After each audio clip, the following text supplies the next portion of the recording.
Hello, guys. Welcome to the ARWP podcast, the All Real Wrestling Podcast. I am your co host, Eric Novak, and today we have a special guest, formerly known as Spider, and now known as Tommy Deuce. How's it going? Oh, it's great. It's with the quarantine going on, we're trying to all stay safe. I hope you're staying safe out there. Yeah, it's crazy out there. It's nuts, especially back home in New York. Like I have family down there. It's nuts, but they're staying safe. That's all that matters. Yep, that's stay home, wash your hands. The faster we all get through this, the faster we can start going to these wrestling events and we could start enjoying our lives more. Absolutely, 100%. All right, so our other co-host, Jason Smith, isn't here today. He's just not feeling well, and Gotcha. he's with us in spirit because he wrote down a lot of these amazing questions. So let's just start us off with the first typical question, and that would be, what was the reason of you stepping foot in the ring for the first time, and where? Well, so a long time ago, I was working at 12 years old, working at my dad's pizza joint back in 2011, 2010. By the time I was like 12 years old, being the head chef of my dad's restaurant. It's kind of a funny story, actually. Well, at the time, we were opening up a new joint, and this one waiter was a dude that wrestled at FSW, Future Stars of Wrestling, and his name was George. And one day we were cleaning up wine glasses and stuff, and I told him like just how my love for wrestling, like my biggest inspiration when I first started, like when I was growing up, was John Cena, because that guy, he was it for me. He was a guy that made me like say I want to actually do this, because he made it not seem so easy, but he made it inspiring to me to do wrestling. So I kind of talked to my buddy George, and he mentioned that he did it. So, and at the time, my dad didn't want me to be a chef. He wanted me to explore other options out there and really enjoy life. So I kind of took a chance, and I found wrestling, and I just kind of went my first day at the kids class and all that, because at the time the kids class was just like a science experiment for Joe.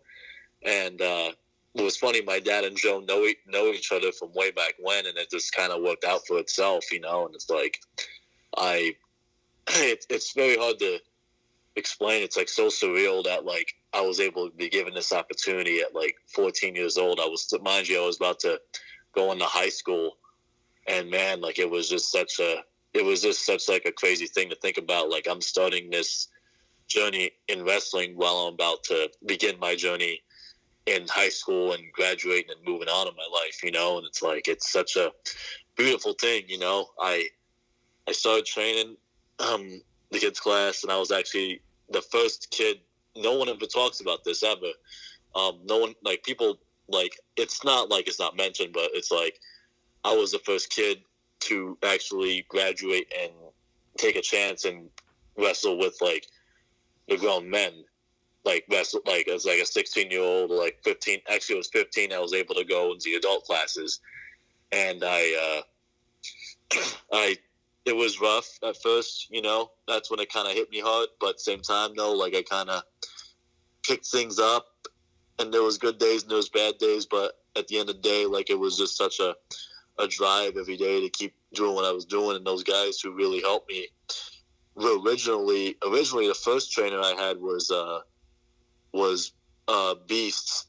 He was like one of those guys that like was taking up the leads and the role. Like he was the main trainer at that kids class, and he was helping me out a lot. And I give him credit for helping me start. And then the guys who really like put me in the business more at the time was Remy Marcel and Jack Manley.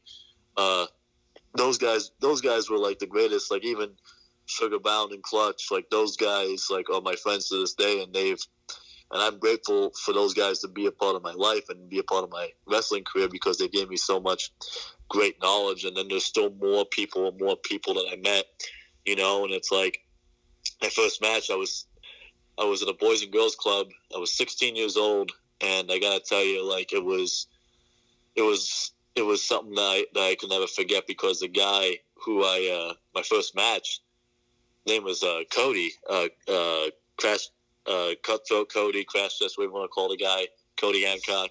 He was the guy that told me to go home when I first started the kids class. He didn't have any, not belief, he just was worried for my safety.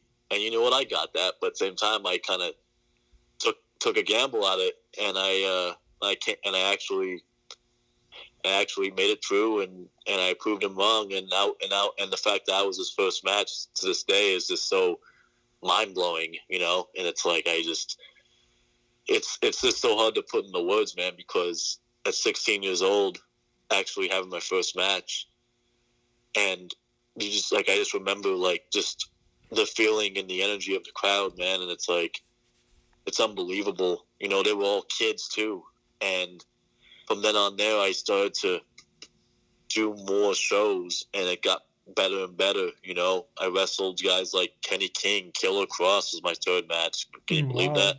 5 years ago, Killer Cross. But he was a guy that really mentored me too, man. And it's like, you know, like he had such a great mind and knowledge, you know. Like there's a lot of guys I credit. Kenny King, I've known him for 5 years, you know. Like I'm very grateful for all these people that come into my life, and then, you know, like, and then over time, like Remy and Jack and those guys helped me get opportunities, you know, like places to go, like California, Oregon, Washington, you know, Arizona, Colorado. Like I even gone to China because of Remy and Jack. Realistically, like I did tours in OWE for like 4 months, but it was two different tours, and you know, like I owe them my debt. You know, those guys really helped me and gave me those and helped bring those opportunities in front of me, you know, and to this day I'm very grateful for it, you know. And like, man, there's just so much to the story, man. Like even going to New Orleans was such a trip. Actually, like last year I think I went, and then Florida, it was another good place too. Like, man, there's just so more to be seen, and the fact that I'm 22 years old right now, like I haven't stopped wrestling. Like I've been wrestling maybe like I had my first match at 16, so technically 22. That's like almost 5-6 years now. You know, just continue doing the grind and everything like that, man. It's like man, I've been so in love with this business, and it's done a lot for me, you know.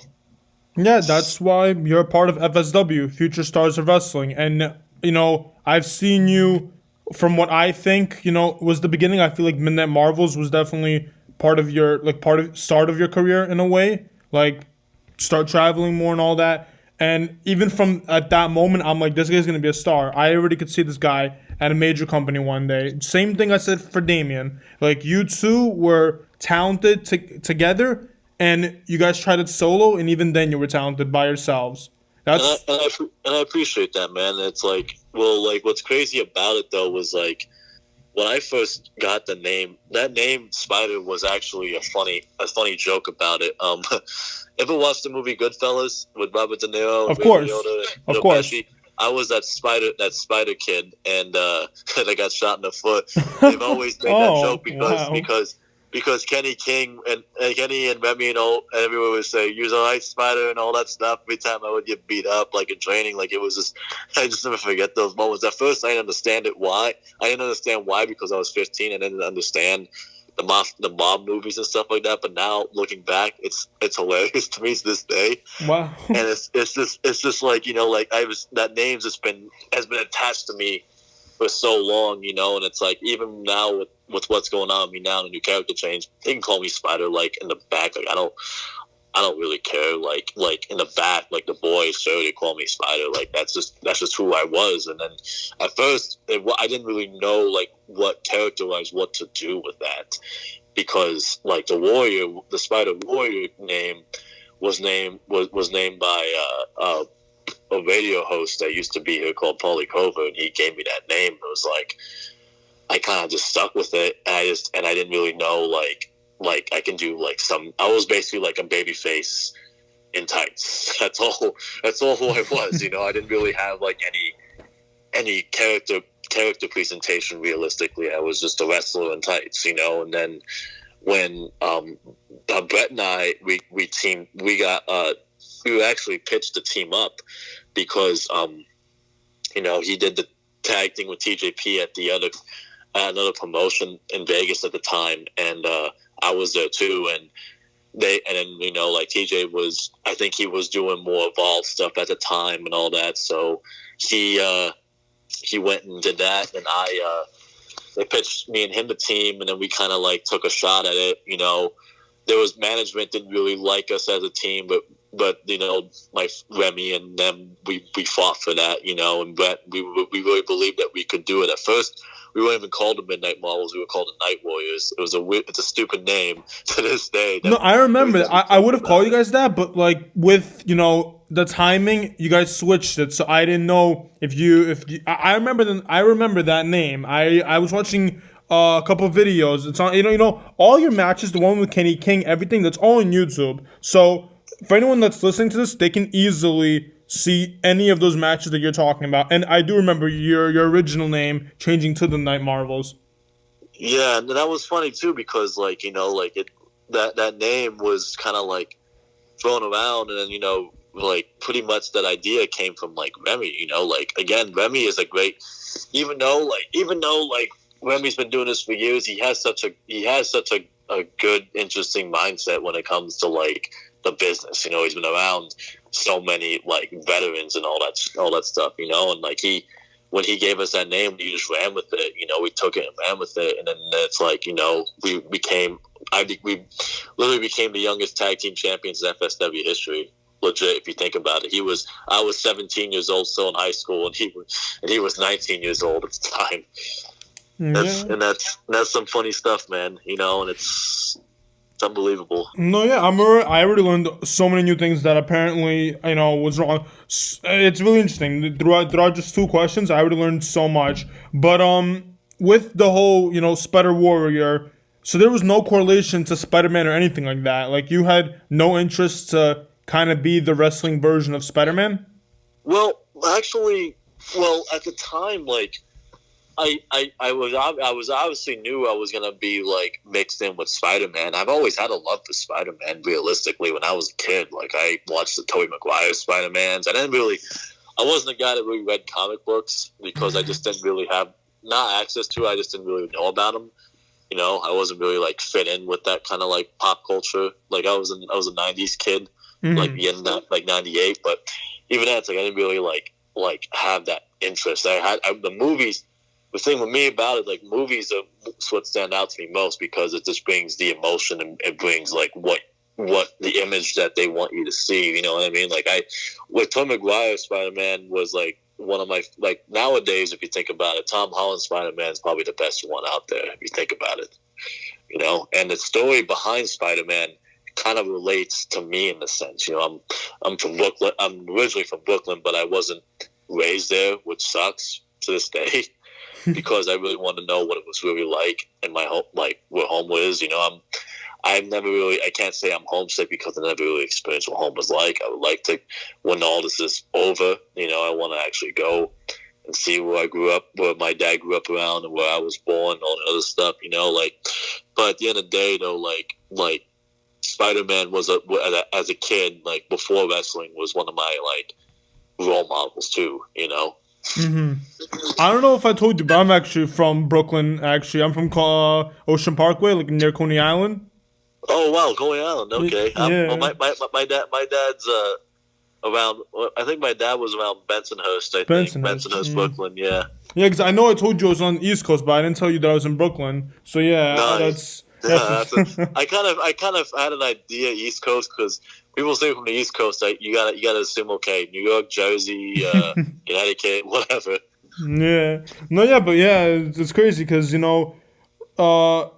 I did know that like some family. I again did research on you, so I do know you had family in Brooklyn. I just didn't know that you wanted to go back and see that because I haven't seen a lot of events where you've been at Brooklyn lately.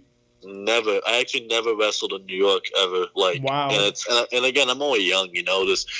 There's more time out there. And stuff, no, yeah, there's a lot more time. You're just getting there. Yeah. Just getting started, man. Yeah, and that's the best part. You're exactly where you need to be. Like I said.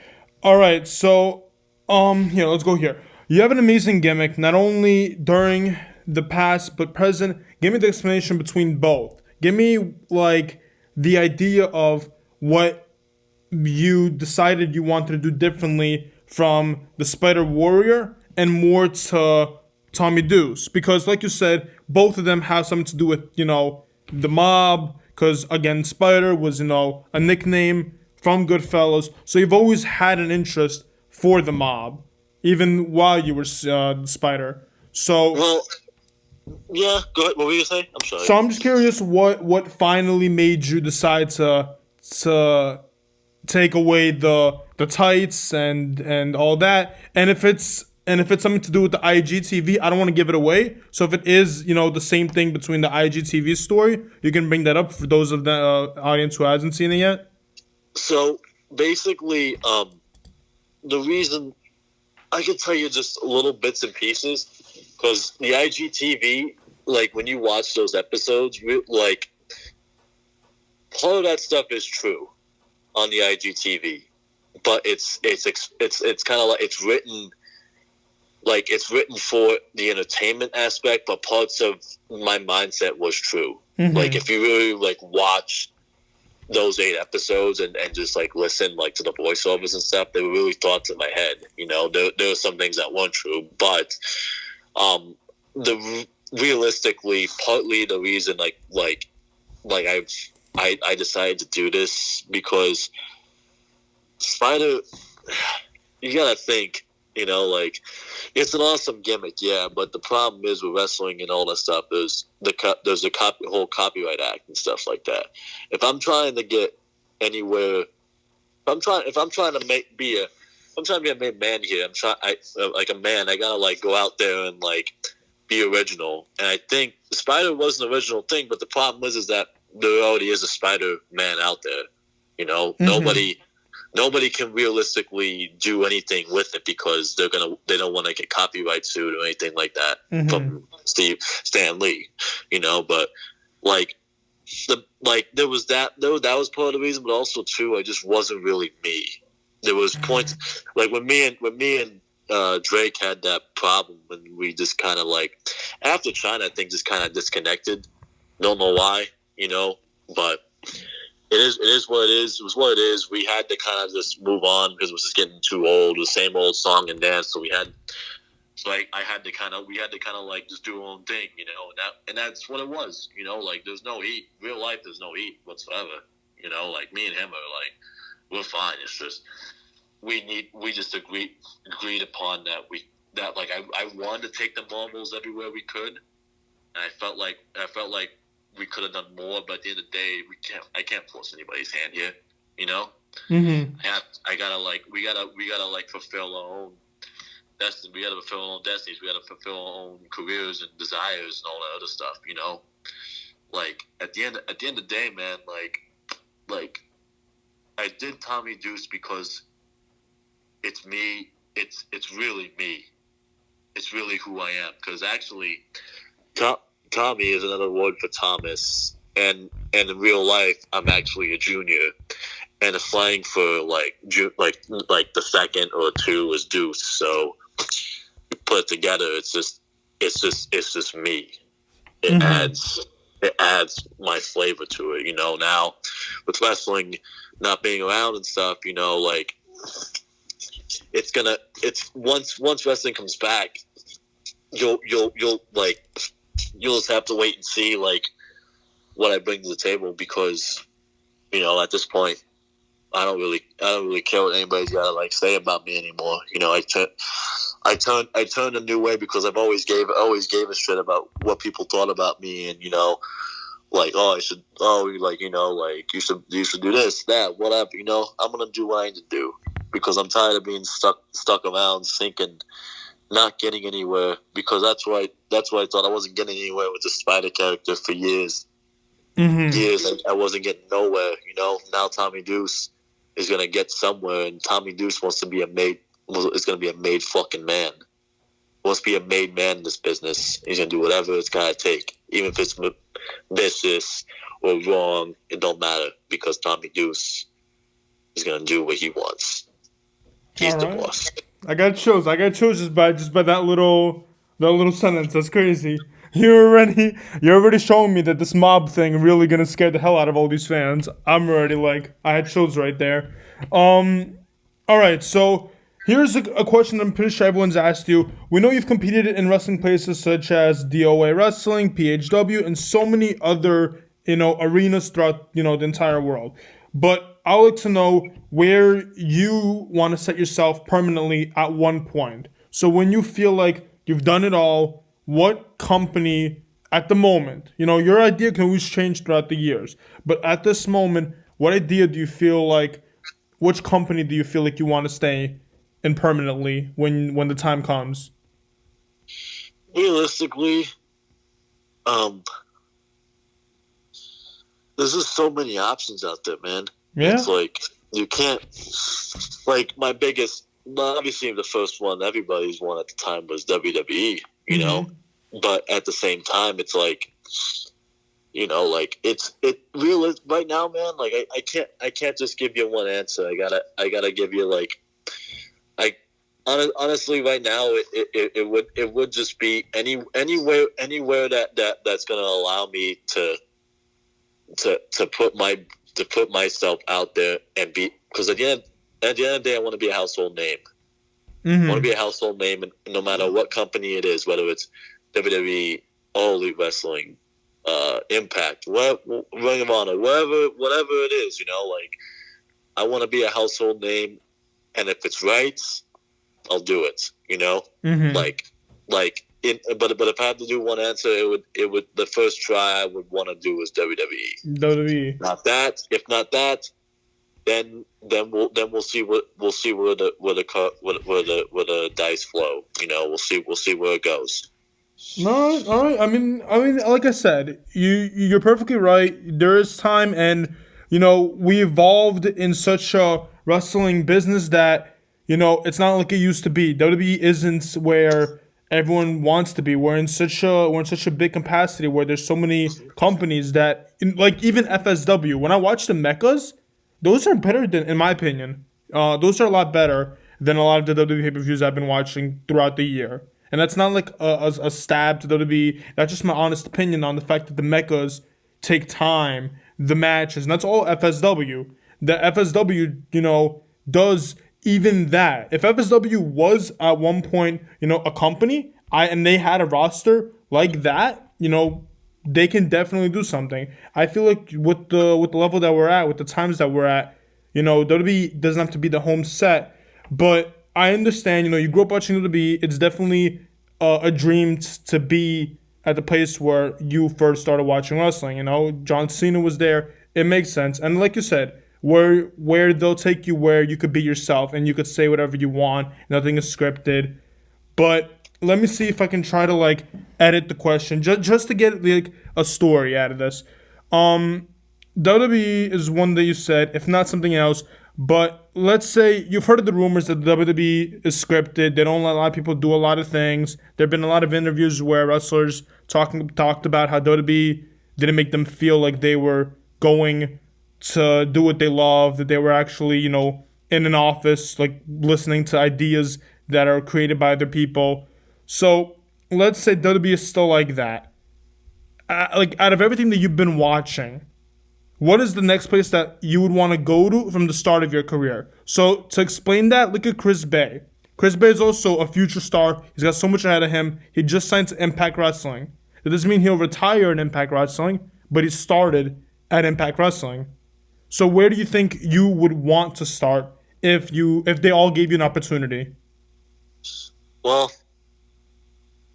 honestly, if it were to be like, I have to say, Impact Wrestling would be an ideal start because, like, what they're doing, like with even with Chris, everybody else, they're building stars.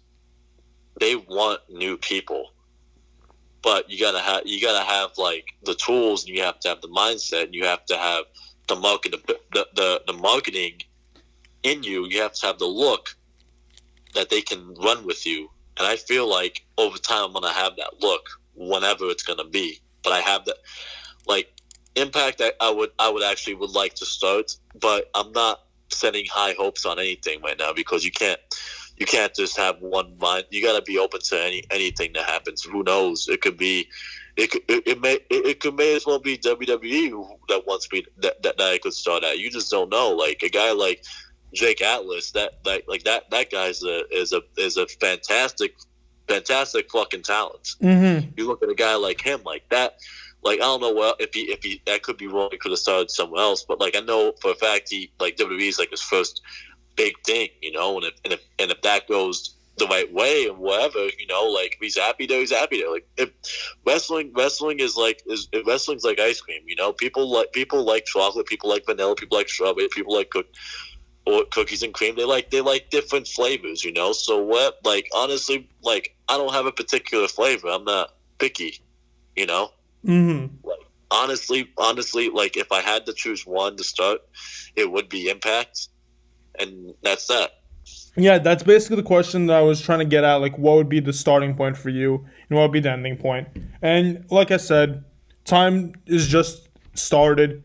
So you know what you said today could change tomorrow, and with all the opportunities that we have, you know, who knows? And like I said, you're definitely gonna make it somewhere with the talent that you have, with how long you've been wrestling, how much you know the business. There's definitely something there. Okay, so here's one that personally I want to know because with this new Tommy Deuce character, with everyone in the audience, with everyone trying to figure out what's new, what's gonna happen differently, we know your moveset. We know you have the flying knees, the cross webs. You stay true to these gimmicks. So what are some moves we could see Tommy Deuce use? You just gotta wait and see. I can't just go out here and just start giving away things for free. All right, I mean, what are we doing here? You know, I gotta charge you juice for me to give you the inside scoop. I just want to know if you're gonna be having like breaking fingers. You know, I don't know if you're gonna be, putting people's heads in like one of those squashers. No, I don't know. I don't know what the plan is. Hey, listen, my friend, listen. Actions speak louder than words. You just have to wait and see once this whole virus gets the fuck out of here. Yeah. I mean, yeah, you know, I'm excited. As you can tell, I'm very excited for this character, and I really. All right, so here's one that, for me personally, I'm a huge gear guy. I fall in love with the wrestler based on the moveset, but also a lot on the gear. It's just something that I am interested in. It's cool. It's cool to have characters in really cool gear, and you know, I love the whole suit and tie look, and we'll get to that because I do talk about it. Hopefully, you'll answer something with that. But I want to know the Spider Warrior gear. You definitely had a lot of it. And I want to know what was, the idea for coming up with those designs. Like, did you use comic-related spider suits for it? Or was it all just, your own idea? Because we know we have a black and white one, a purple and black, a red and blue one. You have so many. So I'm curious if you did look into the comics to have, some design ideas. Or did you just, do what regular Spider-Man did in the movies, and he just started drawing suits?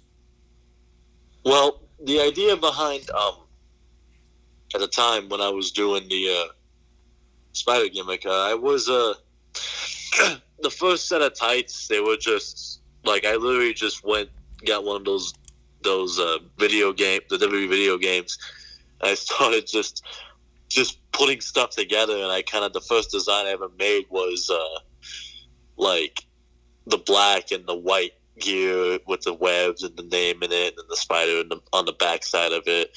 And it was just one of those things where it was just like, okay, that was like the first design. And from there, I kind of just created more stuff, different logos. And then I was going to try to do a lot more, but over time, just a lot of, not really the money, it was just more of like the execution. Mm-hmm. Like my favorite gear was the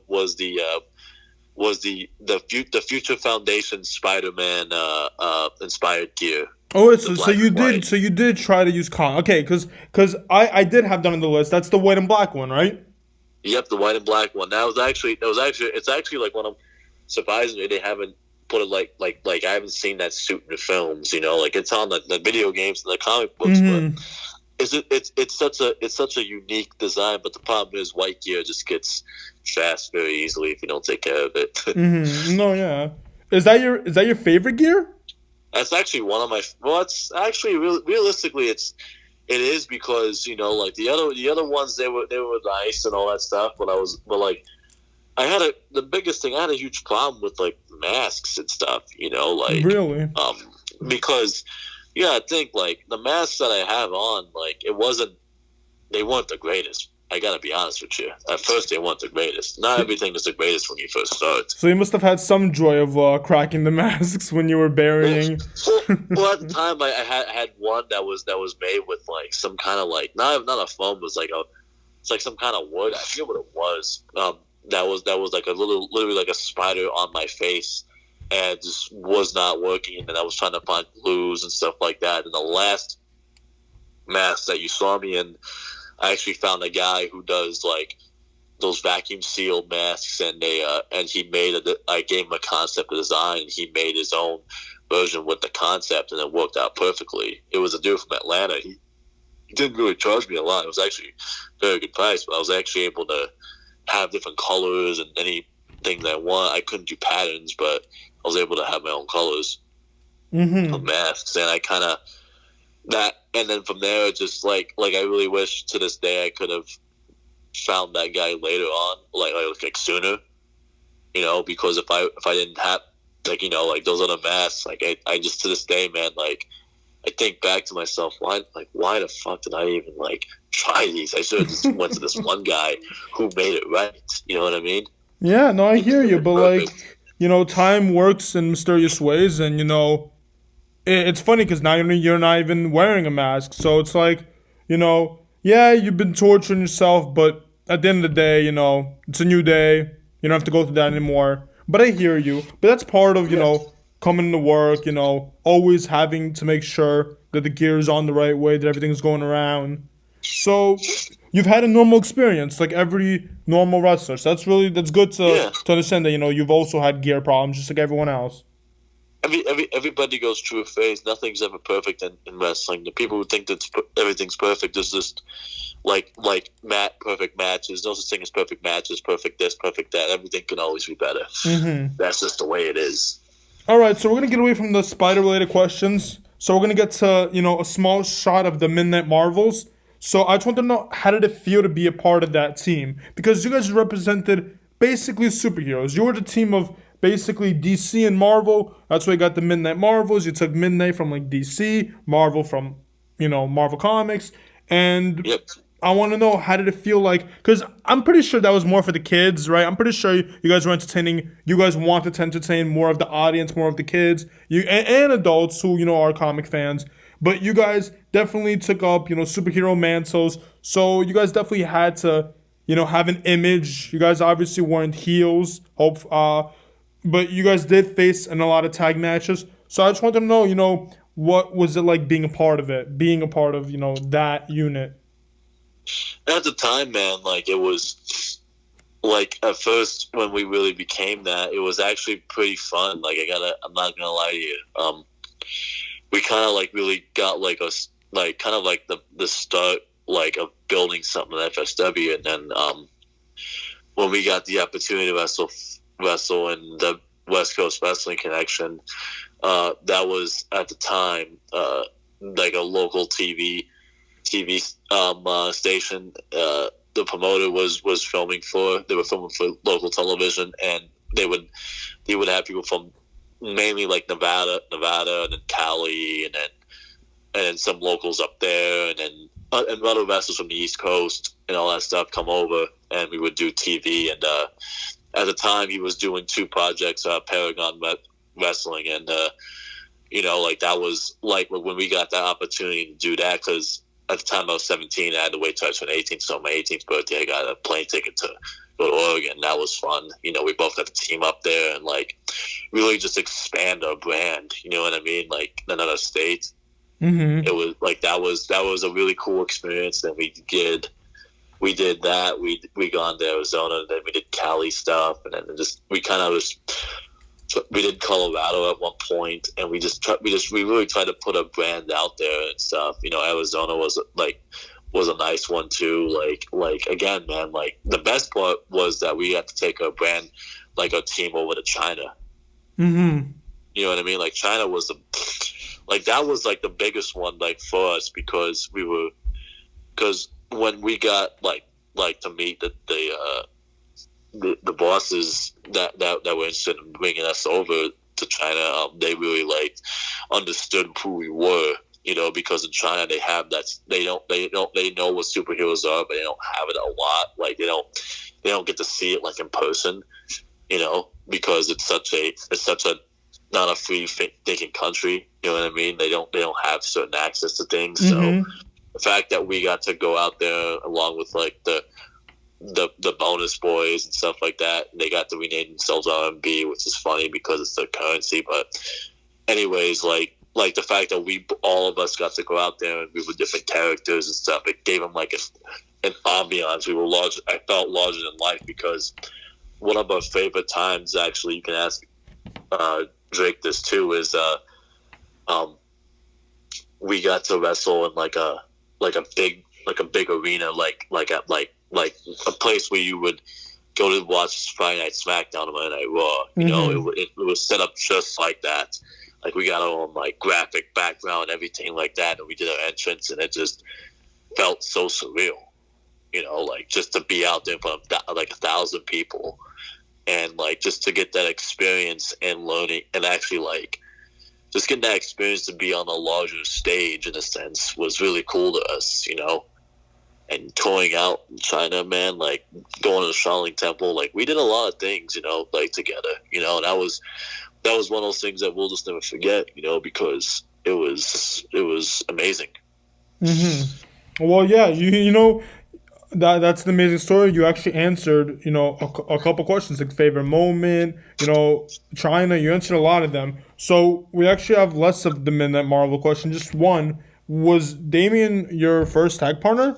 Yeah, he was like the first tag partner that we actually brand ourselves after. So yes. All right. So before we get to the Tommy Deuce questions, which we have a lot of them, pre-match warm up. What is one pre-match warm up that you do, if you want to tell us? Like what I do before I go out there? Yeah. Well, what I do is, when I was doing.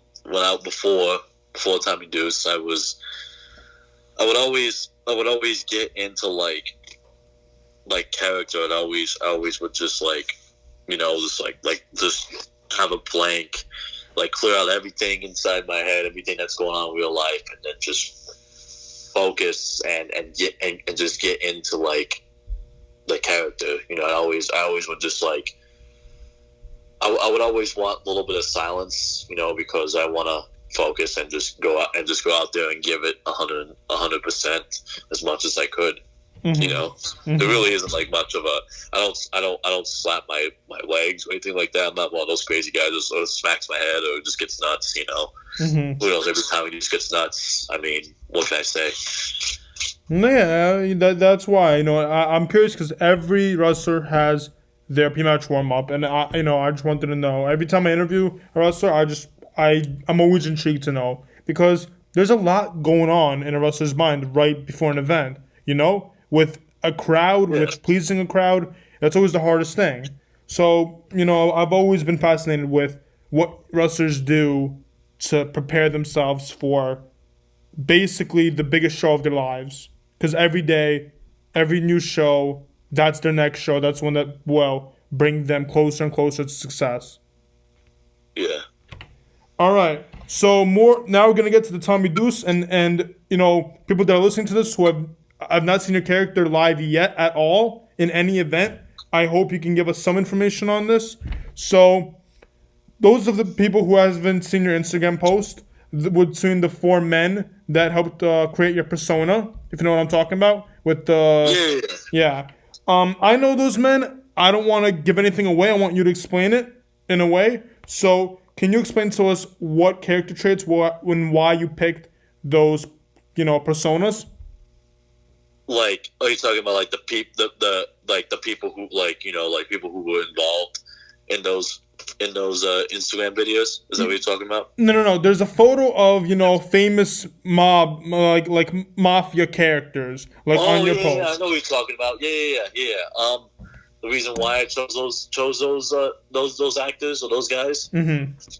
Well, one of the reasons why well, Robert De Niro, he was always he's one of my favorite actors of all time. Like he was always he was always a smooth like mobster. He wasn't crazy. He wasn't nuts. Like he was always like the mediator. Like Robert De Niro is always like in the mob movies you watch. He's always like the mediator. He's not like like he'll bust heads if he has to, but he doesn't. He's not so violent. And what I like about him is just the way how he tells stories and the way his tonality, just who he is as a person alone is just one of the reasons why I kind of take Tommy Deuce into play, because I'm normally calm, like out in the world, but I don't get nuts. But then Joe Pesci. The reason why Joe Pesci's on there is because he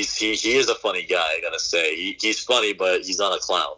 He's not amusing me. He's he like when you say the wrong thing to him, that's when he loses his cool. And it's like and like Pesci was just one of those guys that I really grasped how intimidating he can be. Even for a small stature, he can be an intimidating guy. I'm not the biggest out there. Mm-hmm.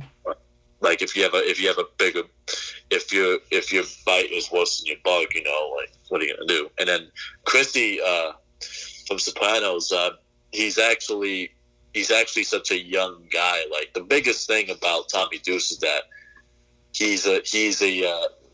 has an old mind, but he's young, but he's young at heart. He has an old school mindset. He thinks like I don't want to come across as a guy who thinks he's 70 years old because I'm not. I'm only 22 here.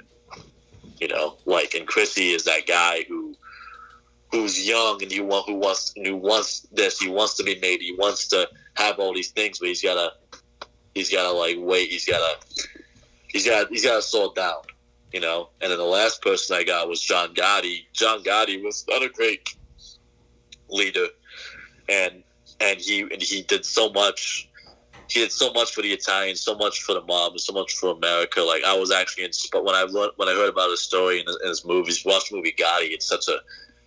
It really tells you about like what it was, because the mob wasn't such a bad thing. If you owe money and you owe juice, like they're gonna get after you. But the mob's done so much for America.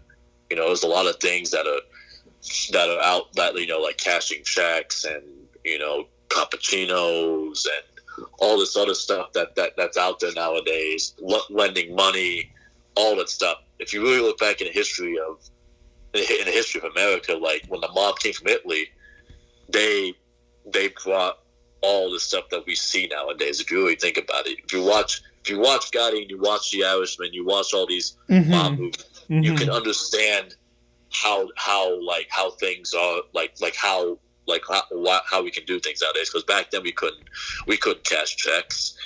The mob can cash checks. They've always done that shit. It's like there's a lot of things that people just don't know about nowadays. You know what I mean? There's a lot of things that the Italians brought over to the American soil. Mm-hmm. No, yeah, I hear you completely, and I think those are amazing points. Those are facts. All right, so this one goes to the IGTV posts. This is gonna be a long one, so just think about it. Okay. After watching your videos, we saw you slowly changing. We literally saw you bury your past. And then, you went to the gym with your good friend Chris Bay, who was there for you at, the time where you're going through this change.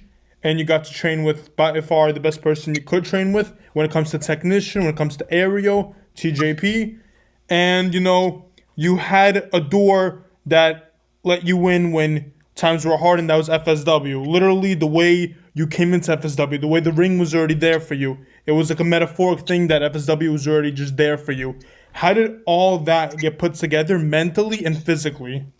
Majority of that stuff, like I will say this because it's already out on all this stuff, and we're in a time where we need some entertaining things. So this is actually true. At a time, I had such a struggle at the gym, and I wasn't really progressing. I didn't have like a drive or a desire or anything like that. So one day I was at a show, and this was actually true. Like I was at a show, and it wasn't like at the bleach or anything. Chris, me and Chris go back a little bit along. Like a long way, man. Like Chris Bay is one of the most talented fucking guys out on this planet right now. I gotta say that. Everyone's saying that, but I gotta say it because when I first met him, he said to me I said to him that he looks like a star. Like he has something. I told him that like you keep, and I can see in the next 3 or 4 years you're gonna get somewhere. And look what happened now. Like he's in Impact Wrestling, for Christ's sakes. But he was a real friend to me at the time, because in this life we don't have real friends. Real friends, they call you, they ask you how you're doing. They don't ask you for money. They don't ask you for things that they want to help them out. Chris always just was just always that guy that was just there at the time, and now, and still to this day, he is. We're always talking. We're always texting each other once in a while. We're not like talking 24/7, but at the same time, it's like he actually cares. He's a guy that actually cared about my well-being, because I was there for him since day one. I was actually in his first match. If you ask him, I was a part of his first match. Well, we will have him sometime soon, and that will come up. We will definitely bring that out. Yeah, no, but my point being is that like when what was I saying? When Chris one day came up to me and you said to me, I'm taking like no like hesitation. Like he didn't have to like do this. He didn't have to take his time out of his day every day for 2 hours a day training with me at the gym. Like he said to me, "I'm gonna make you right." And he slapped me in the shoulder, and it was just like, to me, I just was open. I just took it. I took the opportunity, and I legit gained great. Like I legit got better. I felt better. I looked better. He pulled me out of that like hole that I was in. Made me feel good about myself, because guys like that, man, like. There's not a lot of guys like Chris or like that, like they're real genuine friends. To this day, man, like he's a genuine friend, and I always have his back, because he's always done good for me, and I've done good for him. We're always gonna do good with each other, And with TJ, that was a real thing too. Like my biggest problem was during this whole, when I was trying to find out who Spider was and stuff like that. I really thought to myself, I'm not a guy who's not going to fly, because I hate heights, I hate jumping, I hate, springboards, all that other stuff. I'm not 100% committed to doing that kind of stuff. But I felt TJ was the perfect fit, because that's the guy who that's the style that I can actually believe I can do. It's like the train wrestling and the low ground kind of guy. Like TJ is like one of the best guys out there. I met him couple of years ago, during the time of me and Brett was starting to be, when we were in the same other promotion back then, and we kind of caught up after he came out of WWE, and I asked, and we were talking, and we kind of just made time to go out and train with each other, I would help him out with stuff, he helped me out with stuff. We kind of just did a trade-off, because and the fact that he did that for me it speaks volumes, I can't press that enough. Like TJ really did help me out and made me feel confident in the style that I can do, because nothing's gonna change. Not a lot of things are gonna change with Tommy Deuce. You may see some old stuff that I used to do with Spider, but at the end of the day, the fact that those two took their time out of their way with their busy schedules and everyone and my busy schedule, and everyone else who was involved, like that's much appreciated, and it really helped me in the long run. And still will once this is all over with. Mm-hmm. You know, it was really hard watching the IGTV because it felt so real. You know, the whole moments where you picked up lighter weights, Chris Bay was like, nah, what are you holding? You get more, get that, it all felt real. It's the point where every wrestler's going through what you went through, but they don't show it like that. So when I first saw it, I'm like, this guy's not only giving us his story, but making it really wanting to know what's next. Like the whole time I saw that, I was like, there has to be something. So here's my thing. And this one is one of these questions where it's like, if you answer this kind of wrong, it may hurt you, but not like TMZ ways, just like in the future way. So you're basically Tommy Deuce. You are going to be some guy that, gets the job done when the chances happen. You know what I mean? You're definitely going to take charge over your character. So people like Chris Bay, people like TJP that are signed to the same company, the same, same promotion that you are, FSW. What happens if you are in a match with them or in a ring? Are you going to hold back due to the fact that, they helped you during the hard times? Or are you going to be like the mob and, fend for yourself unless it benefits yourself? Honestly, I can't answer that for you because it's one of those things, man, where it's like you just have to wait and see because I don't even know if that's ever going to happen. Who knows if it's ever going to happen? Me wrestling TJ or Chris ever again.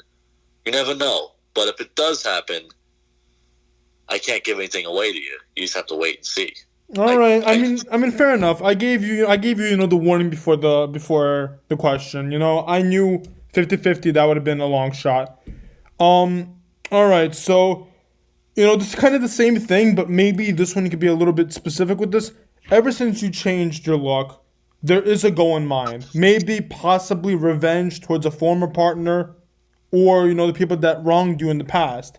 Have you been planning something towards people that have wronged you before?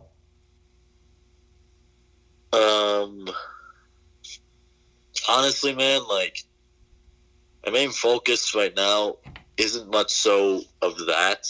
It's much so of looking towards the now. If they come across me, then the business is gonna be dealt with. Business will be dealt with when it's in front of me. It's behind me right now. What if any of those wrong people come in front of me? They're gonna have to. I don't know how to say this, but they're gonna have to face a new man. They're not looking at the same guy anymore. They're not looking at a kid who just wore a mask and hide his face because Spider didn't know who he was. Spider had no idea who he was as a person. Tommy Deuce, however, knows who the fuck he is. He knows what his goal is. He knows he wants to be a made man in this business. That's Tommy Deuce's goal. Tommy Deuce's goal is to be a made fucking man in this business. Whether it's championships, being the top draw, whatever the fuck it's gotta be. Tommy Deuce has that main goal. I want to be made in the business, and that's it. Doesn't matter if you wronged me or you said some stupid shit about me. I don't give a fuck anymore. It will be addressed. It will be addressed if you're in front of me. Right now, those guys are behind me. My main focus is to be a made man in this business, in the wrestling business. All right. All right. So maybe you could tell the audience this, just to give them a looking forward, with this new look, where do you plan on testing it? If you have an idea, just like a look out for me here. Doesn't mean I'm going to be there at the next show, but look out for me because I'm coming. You know what I mean?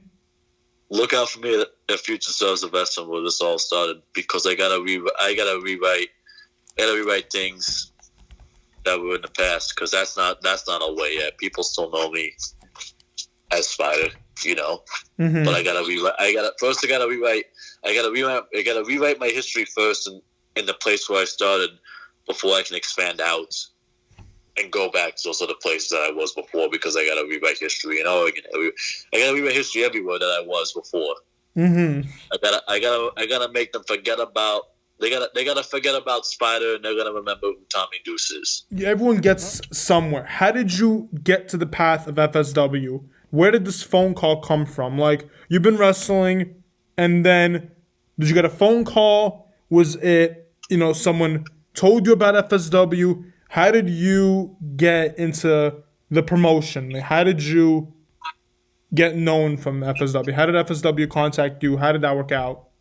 Oh, you mean like when I first started training and stuff like that? Or Yeah, yeah, like the story of how you joined FSW, because that's the promotion that people are familiar with you currently. That's where we've seen you recently, and that's where Tommy Deuce, through the IGTVs, that's where you've been training. That's the ring that you've been in. So people do have an idea that Tommy Deuce is definitely being created in FSW. So my idea is, how important is FSW to you? Where was the start? What was the biggest memory that started it all? You know what I mean?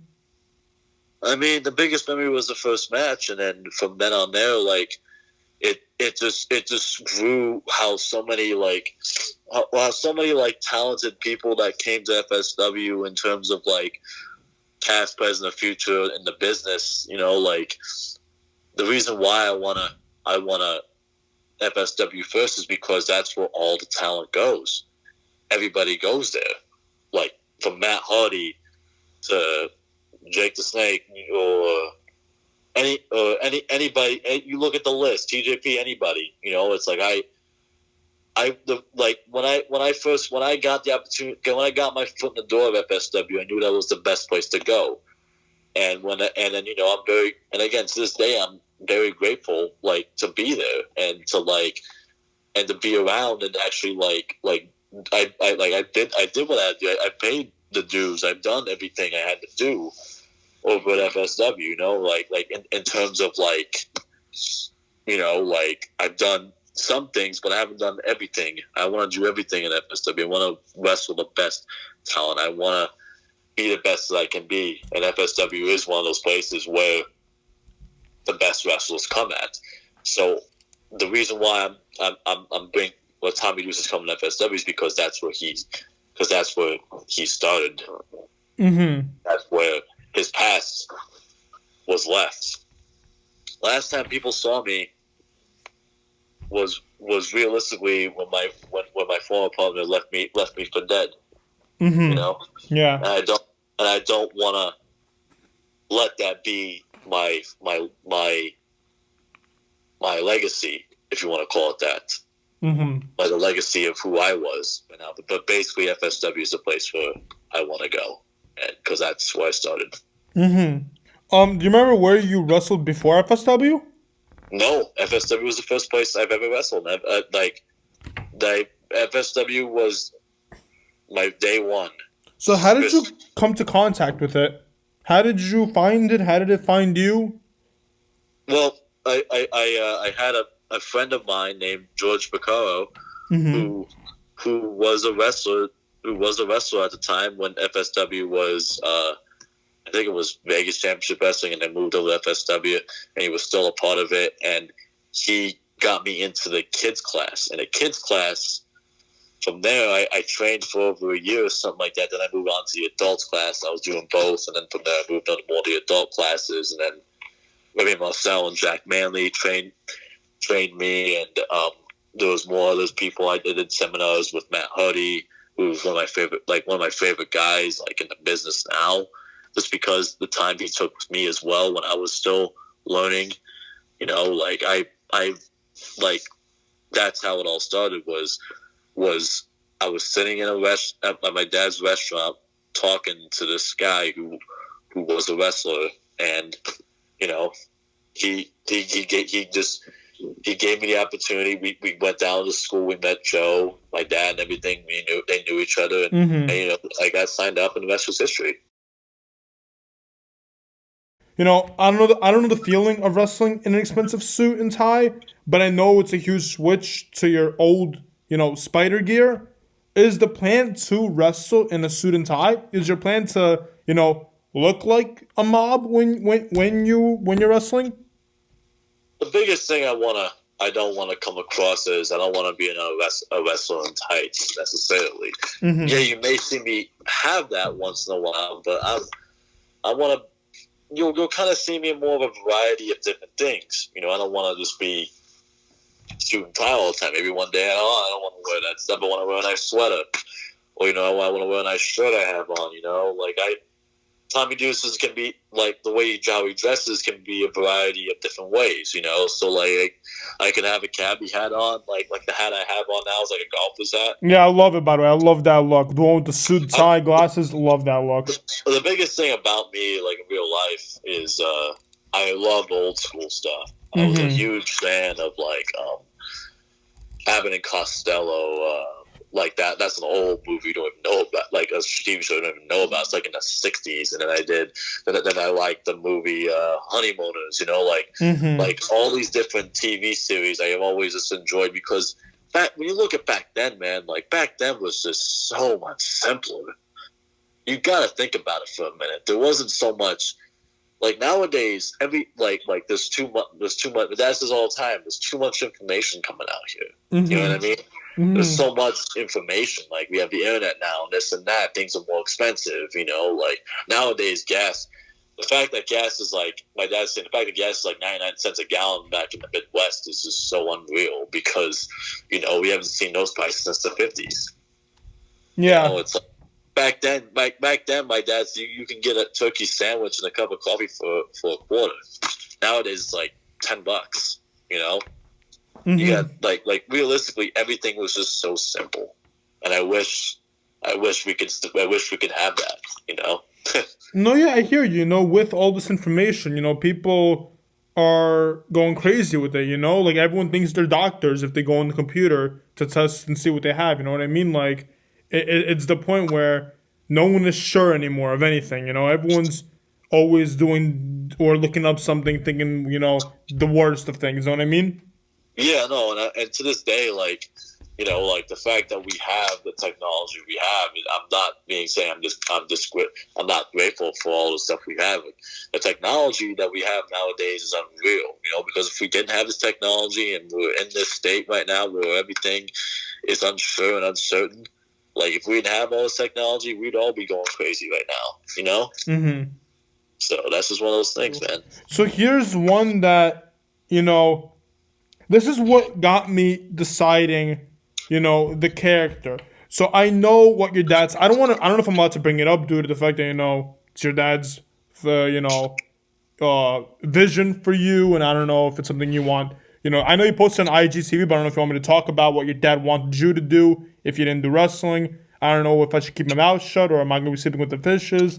So I'm just gonna keep it simple. So what's so different about what your dad wanted you to do in the family business instead of, what your gimmick is now? I mean, right now, man, like, I gotta be honest with you,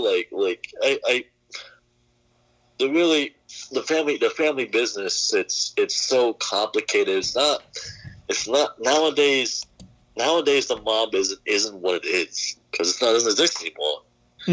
Like, I mean, again, like the mob's not even talked about really anymore. There's a lot of guys out there who are rats and who just give away too much information. Like there's just, again, man, like I told you, times have changed. Back then, my dad, like I've seen in movies back then, people used to go to payphones and speak codes. Like nowadays people have wiretaps. They listen to all these phone calls and shit, But if we listen to our phone call right now, you don't even know. But I'm just saying, like, there's nowadays, I don't even hear about anything about the mob. It's so sudden. Everything's so sudden. Like we just, like I can't sit around here and tell you too much about it. But I don't want to. Like I said, I don't want to be sleeping in the creek. You're not gonna be sleeping with any fishes yet, unless if you say some wise. You're stupid. I'm not a clown, all right? But All anyways, right. but basically, all I'm saying is that um, it's not what people say, like what my dad says it used to be. I'm speaking for my dad. Like, it's not what it used to be, you know. And like, it's not. There's not really right now. It's silence, but you never know when things could start getting nuts. Exactly. That's the thing. When things are so quiet, that's when you want to suspect something. You know what I mean? When it, Yeah, you when want it's to. It's too quiet. You gotta be suspicious. exactly. So here's what I'm going with at the end of the day. It's the point where this new persona, this Tommy Deuce, is he more of a managerial position? Are we gonna see, Sammy the Bull or Tony the Thumb, do your dirty work for you at times? Or are you gonna, take off the coat, sleeve up and handle, your own laundry? Honestly, I gotta say here, it's it just depends on the situation that I got ahead of me. You know, I can't just go out and have the whole crew come out with me and like have them do my dirty work. I gotta get permission from the maid from the boss. You know, I'm not a maid. Gotta realize that I'm not a made man. I'm just getting started. I'm Mm-hmm. not made. I gotta go through the ranks somewhat in the mob. But at the end of the day, man, like whatever is going on in wrestling, it's like outside life is different than wrestling. We gotta number one, we gotta establish that. You just never know, man. Like I don't have a crystal ball to tell you like, hey, I'm gonna use some of my guys. You just guys Here's basically my gist of what I'm saying. Like, let's take out kayfabe for a second. You have the Dark Order on AEW. You have a bunch of guys, in those masks, which apparently were a lot of FSW roster when you guys were in Vegas for Double or Nothing. So I heard a lot of FSW roster were actually part of that little thing. So I'm saying, when it comes to shows, are we gonna see, not wrestlers, playing, henchmen, not Sammy the Bull's, a wrestler. We find out later. I mean, like, guys that, are also in the same business that you are, and are doing this for the show. Because at the end of the day, it's what it is. It's a show for an audience. So are we seeing like like an actual mob boss. Like you're the only in FSW. I feel like you're the only mob guy. It's the point where it's like Tommy Deuce. No one's ready. No one's ready to know what he's gonna do or what he's gonna say. So it's like, are you gonna come in as the guy already? Are you gonna establish everything down on the line already? Are you gonna be like, listen, this is how it's gonna go. It's how it's gonna be. We got a problem. We'll see what happens next. So yeah, we just gotta wait and see. So I'm gonna get away from the Tommy Deuce questions. Let's get to the wrestling fan in you for a second. You wrestled, like you said, the likes of Kenny King. You wrestled a lot of people. You wrestled Chris Bay. You wrestled your own tag partner. Are there any opponents you'd like to face in the future? Like any people that you specifically just like, I need a match with him. At one point, I just need to argue that I need a match with him. The realistic match, dream match I would want to have right now would be me and Matt Hardy. Actually, believe it or not, I know it's an unusual name to have, but Matt Hardy would be a guy I would really want to fight for to wrestle, because the guy's been wrestling for so long and he has such a great name value. And the fact that like me and him going in the ring, we've like I've known him for a little bit too. Like we're not like closer than that, but like every time he comes to Vegas, like we always we know each other. It's like I really want to have that experience with him. Same with TJ. TJ would be another awesome dream match for me to have. Like those are the guys that I can realistically face would be those two right now, because they're like not under contract, but they can't wrestle anywhere else. Mm-hmm. Those were my two main guys. And if you would have asked me, yes, I would love to wrestle John Cena if there was ever a time. That would be like a dream match for me too. Mm-hmm. No, yeah, that's it's always past, present, future. You always gotta be hopeful. You never know. Like you said, Jack Atlas, made it right to NXT. anyone can do it. You know, you just have to have the fans with you. You have to have that spark, and you do. Like I said countless times in this interview, I definitely could see you going against John Cena. I don't think anything is outrageous. You know, everything is possible at one point. Yeah, man, you can't just doubt things. You know, you gotta it can be unrealistic, but if you put the mindset forward and you think and you act and you work and you do whatever you gotta do and you have you have the persona, you have whatever it takes, you know, or you just gotta have that positive mindset, man. Even when it's negative right in front of you, you still have a positive mindset, because if everything's negative, you know what I mean? Like, things just wouldn't work out the way it is. If I would have thought negatively in this whole wrestling career, we probably wouldn't be talking right now, because I probably would have been stopped wrestling when I was 18 or whatever, you know? Like we always have to have a positive mindset. Mm-hmm. The biggest thing in wrestling, you know? There's a lot of negative out there. We always got to try to think positive. I have to ask only because these stories, you know, people listening, they overcome their own, you know, issues when it comes to these. Has there ever been an injury that you told yourself, this could be severe? You know, this could be one of these things where, you know, this is a scare. You know, it's a real scare. Thankfully, actually, I've never really had a major. I haven't broken a bone realistically. I've chipped a bone, but I've never broken a bone or anything like that. Or dislocated or tore anything. So I'm very grateful for that. Like, thank you to the man upstairs. But like, honestly, the biggest like reality check was when I got a concussion. Mm-hmm. I thought maybe like 2 or 3 concussions possibly. You know, and I never really got like the symptoms, but just like the shock and everything like that. And like when I first got a concussion, I thought, fuck, man, this is what it is, you know, because honestly, man, like wrestling kills your body, bro. Not as kill, but like it takes a toll on your body. Like you're throwing yourself to the fucking ground, man. You really are. And the people who say it's like acted, scripted, fake, whatever they want to call it, it's like they don't know what it's like to live the way we live. What we do is not normal. You know this. Yeah.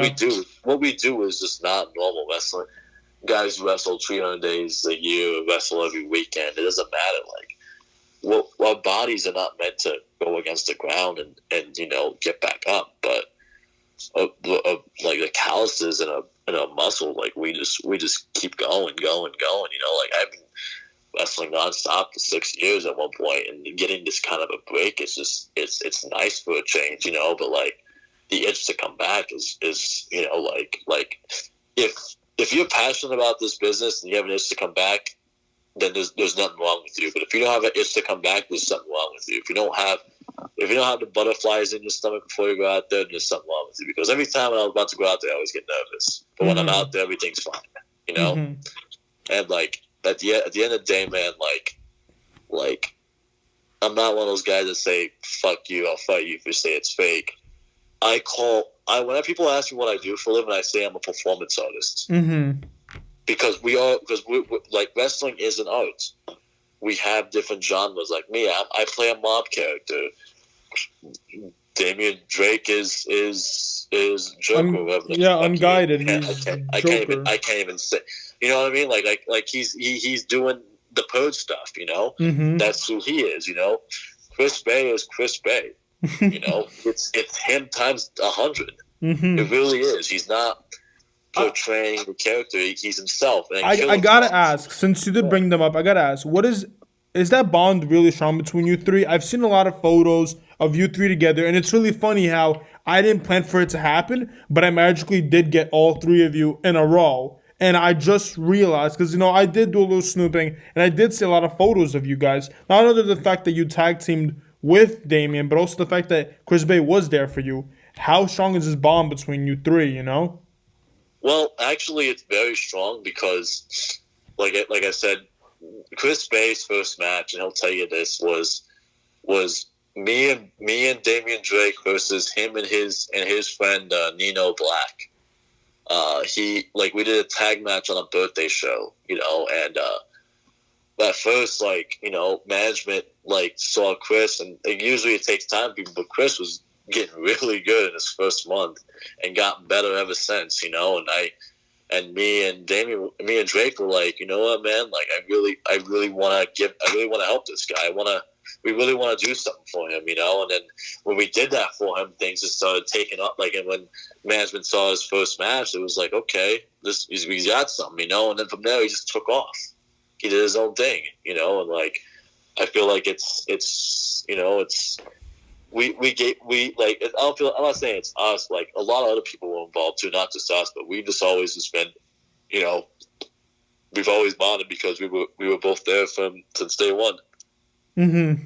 When we first shook his hand, all that stuff, like we knew that we were gonna be like that there was something special about this guy. You know what I mean? Mm-hmm. He wasn't one of those guys that was just that coming with egotistical attitude. He actually Chris came in with just like with like the perfect mindset. You know what I mean? Yeah. No. Yeah. I mean, I from day one understood that this bond was very, very strong, and I can tell that it was both ways. You to him and him to you for helping you out during the time where you need changing. So I could definitely understand that it goes both ways, that this bond is strong for each man. Exactly. It really is, man. It really, really is. But that's what's amazing about this industry. That's what is so amazing about the wrestling industry, is because you meet these people, and these people are your family. Like a lot of wrestling is cold sometimes. There's so much expectations. There's so much highs and lows, and it's the point that you have friends like that Yeah. you can make it in this world. You know what I mean? I mean, again, man, like the biggest thing is that you may have in life. This is what my father always told me, is that you can have one or two close friends, and then the woman that's the love of your life. You only have those three people. Like everybody else, not everybody can be your friend. Realistically, like that's not what it is. Like, again, man, like you can't put 100% of your trust out there, because the next thing you know, you're gonna get fucked. Mm-hmm. Whether you like it or not, it's gonna happen to you. Yeah. It's happened to me before, man. And I'm not coming out here and saying fuck you anybody else. It's just like like it's just what it is, man. It's what this world is. I'm honestly, man, I'm not like an asshole or anything like that. Like real life, man. Like I'm cool. I'm okay with everybody. I'm open. Like I'm not like open book, but like I keep myself closed. Like I'm willing to talk and say hi to anybody. You know what I mean? But like not like that. But you get the point. Like I've spoken to you. I've spoken to you through Instagram, and you've been nothing but kind. You've been man. really respectful and kind. I don't think anyone would think that you're an asshole in any way like that. No, of course not. Of course not. No, that's just and again, it's just like it's just some things can be said the wrong way and this and that, blah blah blah. But No, yeah, no, I hear you. All right, that's all the questions I have, really.